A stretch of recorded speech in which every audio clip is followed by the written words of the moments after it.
who had 6 wives. You? Yes? I will make you the promise that Henry VIII made to all his wives. I won't keep you long. You can actually laugh your way through any recession if you just do some very, very simple things. The first thing to remember is there is no such thing as the economy. Yeah? There is no such thing as the economy. There is only your economy. The only economy that matters is your economy. Let everyone else worry about the economy. You worry about your economy. Here are the names of some famous companies. Perhaps you recognise them. Volkswagen, Polaroid, Canon, Nissan, Lego, Saab, Seiko, Hewlett-Packard, Samsung. Every single one of those firms I'm sorry, I had a terrible cold. It is not Latvia's fault. I brought it from England. Every one of those firms was started during the Great Recession between 1929 and 1938. All you need is a great idea. Doesn't matter what the economy is doing. This, of course, is my grandfather. Not really my grandfather. This is he's too young. This is Victor Hugo, the French writer who said, "There is nothing more powerful than an idea whose time has come." And I envy you, because I'm very old, as you can see. In fact, if I disappear, don't be surprised. I will just have fallen over. But I wish I were young, because I got involved in direct marketing at a time when it was beginning to take off in England and the United States. But they didn't have a wonderful little thing called the internet, which, as Martin pointed out earlier on, is just direct marketing accelerated. So there is nothing, apart from being able to choose your parents, there is nothing better than being in the right place at the right time. But it helps if you understand what marketing is.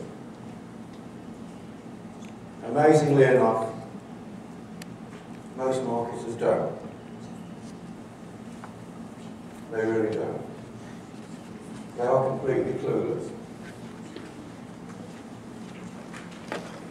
Marketing is like teenage sex. Everybody talks about it. Some people say they're doing it. Some people are doing it. But hardly anybody is doing it well.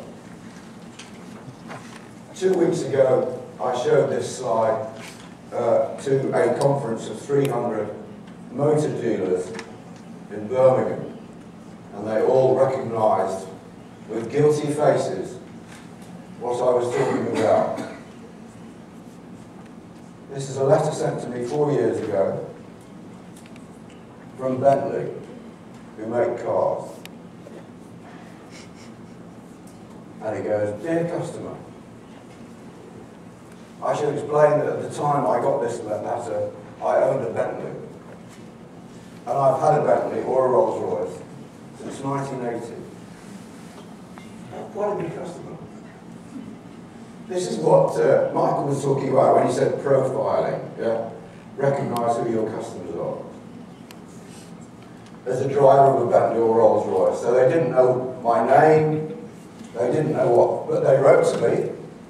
They wrote Mr. Bird, but they didn't know my name. They didn't know what car I had, despite the fact that the office of this company their works is about 120 metres from where I live. And that my wife could tell you the name of the manager and the mechanic and the service guy, but they didn't know our name. So, not surprisingly, it was unlikely that I would read down here to know that they would give me a comprehensive inspection completely free of charge. That is a big offer. Because, ladies and gentlemen, Bentley charge like the US cavalry. They charge a fortune. And I didn't really read on to say that they would answer all my questions. And I didn't read on to know that I could have a test drive of the new Bentley Continental GT. Because they insulted me. But it is astounding how many marketers spending millions of pounds or euros or lei insult their customers. They'd be nice to their customers. They like it. For some years I used to go around the world and I would ask people, are you all in marketing? And everyone would go, yes, I'm in marketing. I'd say, can you define marketing for me? And then there would be a silence. Half the people in marketing cannot define, more than half the people in marketing cannot define marketing. Imagine if you go out of this hotel and you walk out onto the street and you slip and you fall and you're hit by a car. Yeah? And then you get taken to the hospital. Unfortunately, none of the doctors knows anything about this. It's the same thing. You've got an industry spending millions, billions every year, and the majority of people don't know what they're doing. So if you start by understanding marketing, it will help. This is the rather boring English definition. Like a lot of things in England, very boring. The management process responsible for identifying, anticipating, and satisfying customer needs at a profit. But my favourite definition is from an American millionaire 70 years ago, who said, find out what people want and need and give it to them, and you'll get rich. That's all you have to do. Find out what people want and need and give it to them, and you'll get rich. What's the world's most famous brand? You're very kind. That's the end of the day. Come on. What's the world's most famous brand? Coca-Cola. Yeah. Wow. This man took over the marketing of Coca-Cola in 1992 when they were selling 1 billion cases a year. Nobody thought they could sell any more. 6 years later, when he left, they were selling 1.5 billion cases, and their share price had quadrupled. And one of the reasons was that he knew very precisely what he thought marketing should be doing. And people forget it because it's so simple. Sell more stuff to more people more often for more money.